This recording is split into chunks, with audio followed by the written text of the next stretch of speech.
Hi everyone, want to welcome you back to another video. This is my first video for the year 2011.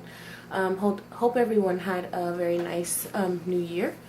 So I wanted to start off with this Matchbox that I altered. It was a swap that Gina hosted on her website at myscraproom.ning.com. And we signed up and we were paired with a partner, and so we had to alter a matchbox and make handmade flowers, a stick pin, and a charm to go in the box for our partner, and swap with each other. So just want to share with you what I made. So to start off with, we were to alter a matchbox. This kind of it's large kitchen matches.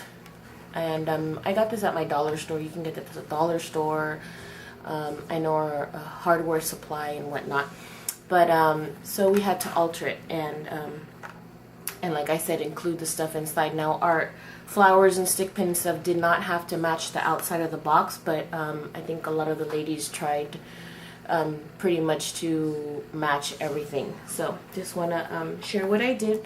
To start off with my Matchbox, because this is already pre-printed, I wasn't sure how the acrylic paint was going to stick on this, so I used, for the first time, it's called gesso, and I guess artists use it as like a base or primer, if you will, for their acrylic paints. And it's white. And so what I did is I covered the whole outside of the box, because it has printing and the red that I'm using is not a very deep, intense red. So I used that first, and I didn't do it on this side because there's no writing, but I really wanted to make sure that this was covered, and especially this part that you use to strike the matches, I wanted to make sure that that was covered. And once that was completely covered, I only did one coat. Then I painted my box with this paint by Folk Art, and the name, sorry, I'm trying to get this in the can. The name of this is number 665 Metallic Garnet Red, and it's not a very deep red, but it does have a nice sheen to it. I don't know if you could tell. That's what the cap looks like. It has a nice sheen to it, and I kind of, because I wanted to use the G45 Christmas papers, I didn't want something that was going to be too dark or too light, and because this already had a nice sheen to it, I thought it would give it a nice look. So that's the paint that I used.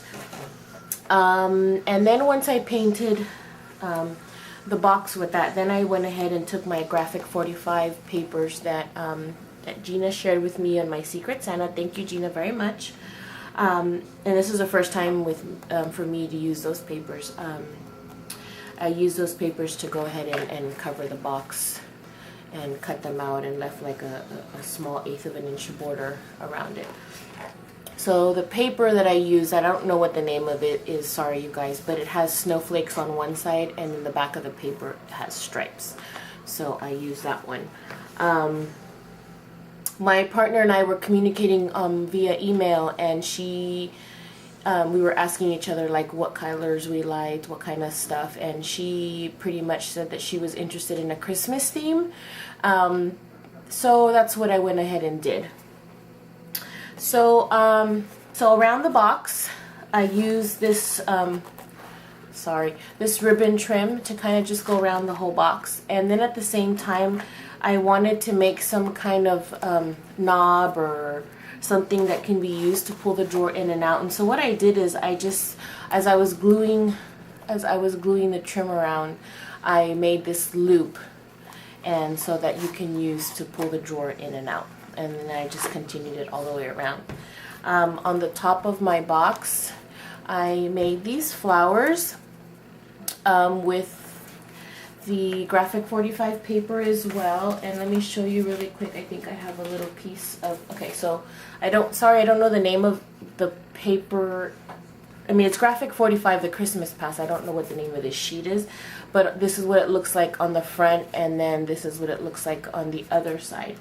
And so I cut these flowers out with a die, which I'll show you in a second, and I alternated each layer of the pattern paper, flipped it one side then to the other as I created my flowers. And then I took these flat back pearls and put those in the center of the flowers. Then this right here says compliments of the season, and it's on foam tape.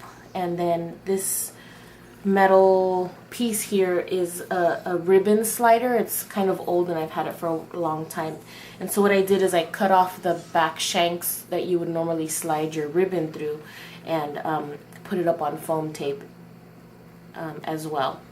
And then I took tulle and just kind of glued it very carefully around the edges just to give it a, I don't know, it just didn't look right just sitting there plain, and so I did that and I really liked the way it looked. It gave it more of a Christmas feeling, I guess.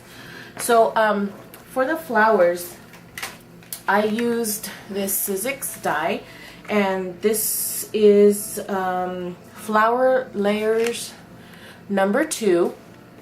And so it has, it has 4 different sizes. So for the flower, for this flower in particular, I used, for the larger flower, which is this one on the corner, I used these 2 layers. I guess this size and this size to make my flowers. And then for the smaller flower here, which is not too much, but you could tell the difference, I used this one and this one to make the smaller flowers. And I believe I cut out I cut out 2 of these and 2 of these for the bigger flower, and then I cut out 2 of these and 2 of these for the bigger flower, and just alternated, like I said, alternated the paper. So that's what I used to make my flowers. Once again, that's what they look like. I don't know if you could see that. And then I also distressed the edges with some ink, and I sprayed the flowers. I know it doesn't show up on camera, but I sprayed them with like a homemade glimmer mist. Oh, and then I also cut the flower in the tulle and just put that on the very bottom of the flower, just to give it I don't know, a little different look. So okay, that's those flowers. Okay, let's see, for the bottom of my Matchbox, I decided I wanted to put some feet on there. And what I did is I had these big pearls, and they were white actually, and I glued them on there, but on the bottom, because you still have the hole that's going through the pearl, I added these mini brads just so, because I didn't want the hole to be seen from the bottom, and I glued those in there so that when you look at it, it just kind of gives it a better look. So that's what I did. The pearl that I used is this one, and as you can see, the pearl is very white, and my papers don't really have a lot of white in them. It's more like a cream ivory color. So I don't know if you could see the difference there. So let's see. So that's what it was, white, and if you can see the difference in color, this is more like an off-white, and because I only have these white ones, what I did is I took one of my Copic markers, and this one is, there we go, E53, and the name of this is called Raw Silk. And I took my Copic marker and colored the whole thing, and I really liked the way it looked, because it gave it that off-white color, so it didn't look so white, I guess. Okay, I hope that makes sense. So that's what I did there. Okay, then let's go to the goodies that I made. Okay, let me start off with the handmade flowers. These flowers I made here. These are my roses, and I made these using also the graphic 45 papers. Let me show you which papers I used. For this one here, I don't know if you can tell, but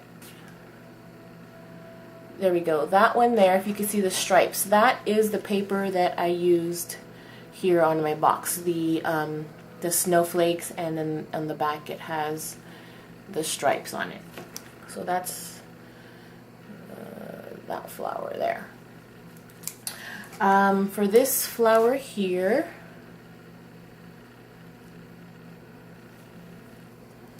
let's see if I can do this without dropping it. This flower here, I used this paper here.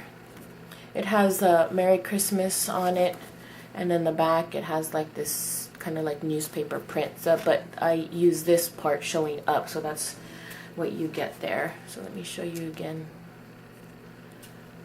That's that flower there. And then for the other flower, which is this one here, I used this paper here. This one I still have. This one I bought at 12 by 12. This was called Carol of the Bells, and then on the back it has these bells. So I used this as the portion, this here, to make the flower. So that's that. Let's see, we had to make some stick pins.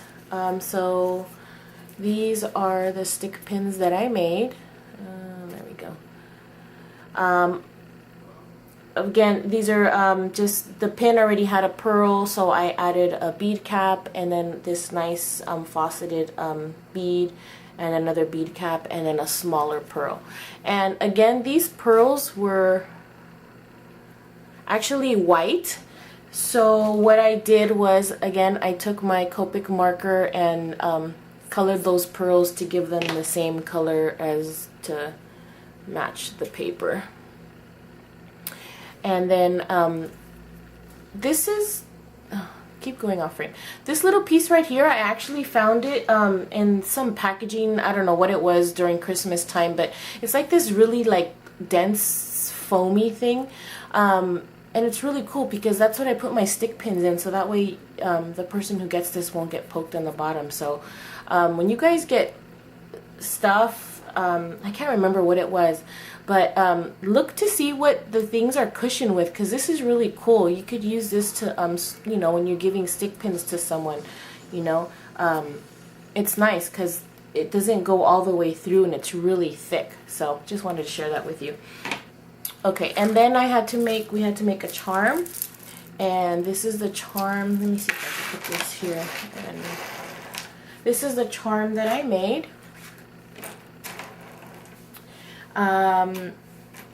Basically added some beads.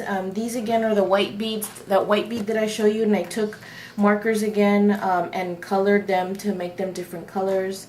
I took some buttons, a little cherub, some bling, and a flower that also Gina also gave me. Thank you, Gina. And then I made this fragment charm. So I just want to show you up close. This is the little cherub that's hanging. This is actually some mini ornaments from Michael's for Christmas trees. This is just a bling that I had. Here's a flower, buttons, and the beads. And then this is one of those Tim Holt fragment charms that I copied Reagan from Amora Designs, her technique that she had. So I glued paper down.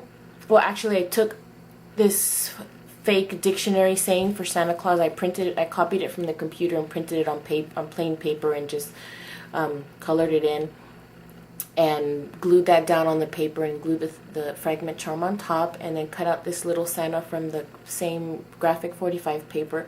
And then on the back I used crackle, the Tim Holtz crackle medium.